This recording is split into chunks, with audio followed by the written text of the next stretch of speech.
Wow, all these alternator upgrades around here have turned into kind of a, well, what do you want to call it? It's a contagious situation. That's right. We've got a 2004 Chevrolet Silverado with a 5.3 Silverado. It's a Suburban. That's twice I've done that to this truck. I keep calling it a Silverado. Probably because when you get inside, it looks like a Silverado. But then out back, we don't have a bed. We have more people containment area. So anyway, 2004 Chevrolet Suburban 5.3. Customer states, need more electrons. So we are going to modify this vehicle ever so slightly. What I have here in my hand is an underdrive, I think it's a 41 millimeter diameter alternator drive pulley. So what we're gonna do is swap out the current alternator pulley, which is gonna be a larger diameter than this one, and we're gonna put this smaller diameter pulley on this engine. And what that's going to do is at idle and low engine speeds, that alternator is actually going to turn faster. So it'll be capable of its peak output at lower engine speeds. For example, if you've got the AC or the heat on full blast and you're stuck in traffic, your alternator will be alternating faster and you will not deplete electrical loads. So it's gonna be a real quick, easy job. We're gonna go under the hood here. We're gonna pop the belt off. We're gonna unbolt the existing nader pulley. We're gonna pop that pulley off. We're gonna put this pulley on and then reverse procedure. Now, one thing I am going to do is take some testing measurements of engine output, or alternator output rather, at idle, and we're gonna see if there's any difference in current output from this existing alternator. And we're going to compare the old pulley with this new pulley right here. So stay tuned, because this is going to be a very good video. Opening the hood.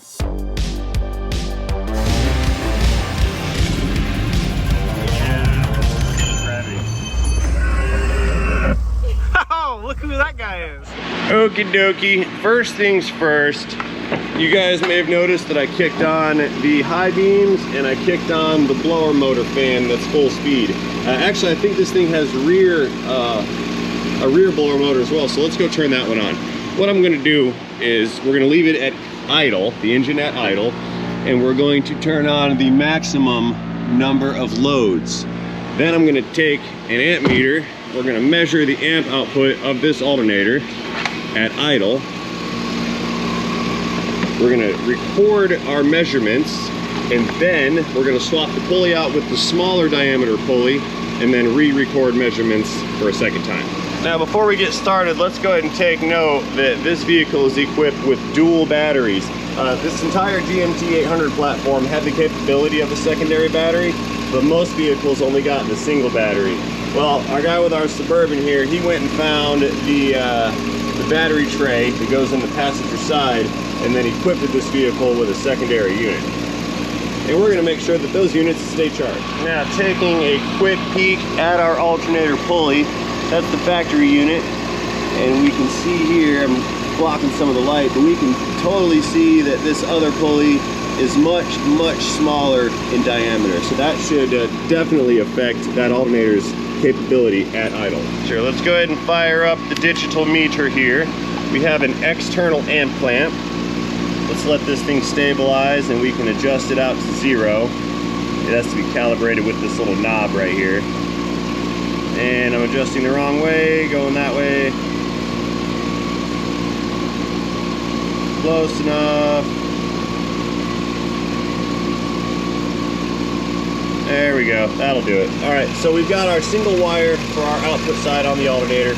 All we do is flip this amp clamp on, and it's going to tell us the amp current, or the amp draw, that this alternator is producing. And look at here, we're at 60 amps, 60 amps. That's actually quite a bit of power. So it makes 60 amps at idle. All right, let's go ahead, shut off all of our loads, high beams off, fans off, powering down, engine shut down. Let's proceed to swap this pulley, and then we can take another measurement. So you can see here, we're not making any current. Let's see if the batteries are drawing any current. Nah, nope. Check this one here. Nope. Cool beans.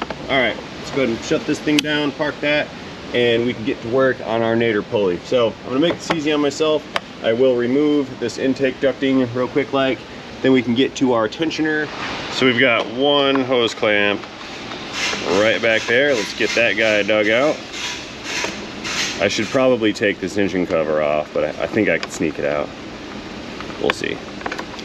One clamp down, another over here at the mass airflow sensor. Unscrew that one. Let's grab this whole unit, wiggle it back, disconnect it from the mass airflow, up and out.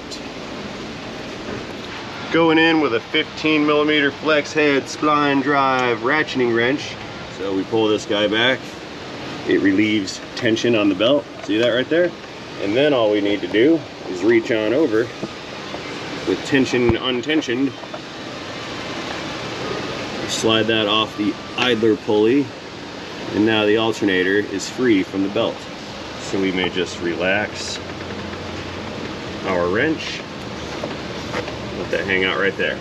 Good to go. Alrighty, so we can see our nading unit. It's held on to the alternator shaft with this single nut, not bolt. I think that's a 24. Let me grab one here off the cart. Yeah, 24 mil. What I'm gonna do is stick this on the Milwaukee 90-degree impact gun. I'm gonna hold the pulley, just hit it. Yeah, that came right off. The right tool did it. Probably couldn't do this with a ratchet. She slides off, and that is our original pulley. Again, let's compare the original with the undersized pulley. You can see a huge difference in the size. So what that will translate into is a faster shaft speed on this alternator. And since it has a faster shaft speed, it will come up to its peak output at lower engine RPM. So I'm basically simulating a higher engine RPM when the vehicle is at idle. Now, yes, these will run super fast if this engine is sitting here turned up to like 6,000 RPM. But the reality is most street engines, if not all, do not ever see those high RPM ranges. And if they do, it's rare and in short bursts. For example, you're on an on-ramp or something. Uh-oh, I don't have enough socket. The socket won't fit inside of this pulley. Will it? Yeah, it fits, it fits. I'm gonna need to put like a swivel on this or something. Hey, check this thing out. It's one of my first tools that I bought when I was a tire guy back in my late teens. Got it from a Sears. It's a Craftsman 1/2-inch drive universal swivel. I've had this thing for about 20 years, I think. Weird, huh? It's weird to have inanimate objects longer than I've had children. Click.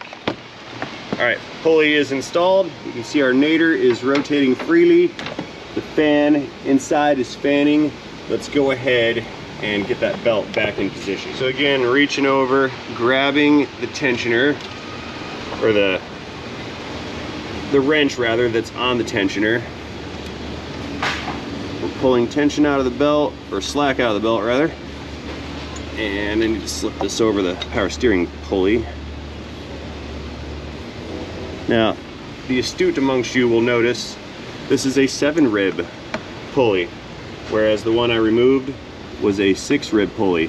That is of no matter as long as we get it lined up properly on the inside. And using my ichrometer, if we follow the belt down from the bottom at the power steering and come on up with it, we can see that we are in line correctly. If we had this thing over here on that outer pulley, the belt would be walking a little bit sideways, and it may actually want to pull the belt off of this idler right here. So by my eye, that's in good shape. Let's go ahead and get the air box back together, and then we'll restart this engine and check some measurements to see what we get. Ducting coming in, slide it down, connect the mass airflow and air box, and then connect the throttle body, just like so. 2 more screws for our worm gear hose clamps. Clickage. And then uno más right there. Please become tight. There we go. Good to go. That guy is secure. This is mine now. Alrighty, let's fire up the amp clamp one more time. Turn that guy on, and I think that's our setting. Need to recalibrate it. I think.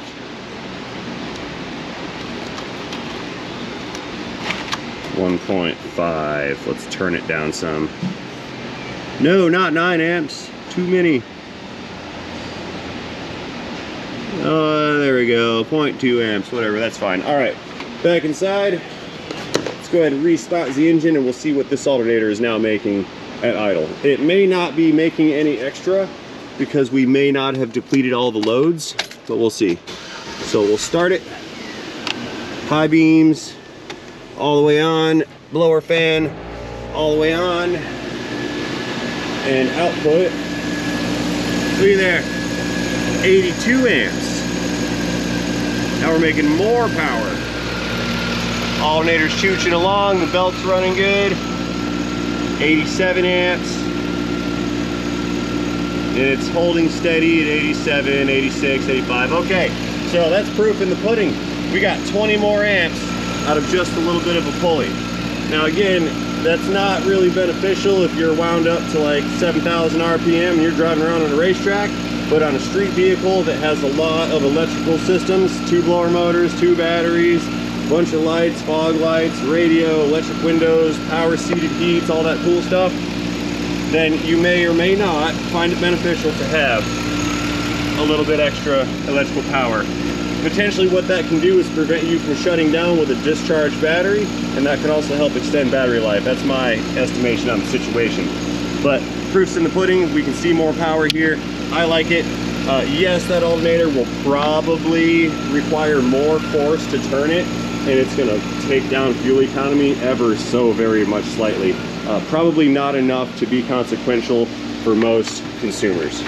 In my opinion, of course. That's not reality. I'm not an engineer, but that's just kind of how I see it. So, all right, guys. Hope you enjoyed this short little video about overdrive alternators. I enjoyed making this video for you guys.